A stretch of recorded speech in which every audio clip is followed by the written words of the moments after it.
Как всегда, жанагы эле ырдын 3-чү куплети досум. Ошондогу сулуугай дүйнөнү мен жер шарын чаркайланып жүргөнмүн билбесем да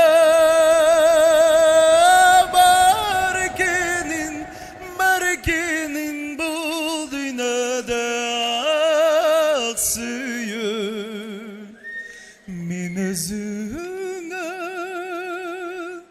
качандыр бир убакта жолугарым билген